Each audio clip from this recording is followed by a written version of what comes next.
সাম্প্রতিক 12 দিনের যুদ্ধে ইরানের ক্ষেপণাস্ত্র ইসরায়েলের অন্তত 5টি সামরিক ঘাঁটিতে সরাসরি আঘাত হেনেছে বলে দাবি করেছে যুক্তরাজ্যের সংবাদ মাধ্যম দ্য টেলিগ্রাফ। হাতে আসা স্যাটেলাইট রাডার তথ্যের ভিত্তিতে এই চাঞ্চল্যকর দাবি করেছে সংবাদ মাধ্যমটি। এসব হামলার ঘটনা ইসরায়েল সরকার এখন পর্যন্ত আনুষ্ঠানিকভাবে স্বীকার করেনি এবং সামরিক বাহিনীর কড়া বিধিনিষেধের কারণে দেশটির কোনো সংবাদ মাধ্যম এ নিয়ে খবর প্রকাশ করতে পারেনি।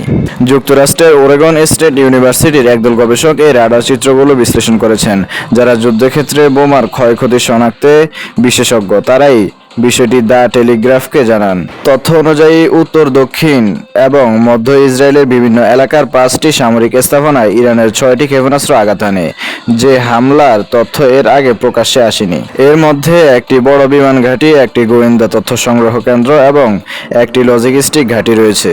লজিস্টিক ঘাঁটি বলতে এমন একটি সামরিক ঘাঁটি বা কেন্দ্রকে বোঝায় যেখানে যুদ্ধ বা সামরিক অভিযান পরিচালনার জন্য প্রয়োজনীয় সরঞ্জাম, রসদ, জ্বালানি, অস্ত্র, যানবাহন ও অন্যান্য সহায়ক উপকরণ মজুত, সংরক্ষণ ও বিতরণ করা হয়। বিশেষজ্ঞদের প্রতিবেদনে ইঙ্গিত দেওয়া আছে, ইসরায়েলের সরকারিভাবে যুদ্ধের ক্ষয়ক্ষতির যে চিত্র তুলে ধরেছে, প্রকৃতির অবস্থা তার চেয়ে অনেক বেশি হতে পারে। দ্য টেলিগ্রাফের পক্ষ থেকে গত শুক্রবার ইসরায়েলের সামরিক বাহিনীর কাছে ইরানের ক্ষেপণাস্ত্র হামলা ও ঘাঁটির ক্ষয়ক্ষতি সম্পর্কে জানতে চাওয়া হলেও তারা এই বিষয়ে মন্তব্য করতে রাজি হয়নি। আইডিএফ এর একজন মুখপাত্র শুধু বলেছেন, আমরা ক্ষেপণাস্ত্র প্রতিরক্ষা বা ঘাঁটির ক্ষতির বিষয়ে কিছু বলবো না, তবে যা বলতে পারি তা হলো অভিযানের পুরো সময় জুড়ে সংশ্লিষ্ট সব ইউনিট কার্যক্রম চালু রাখতে সক্ষম ছিল।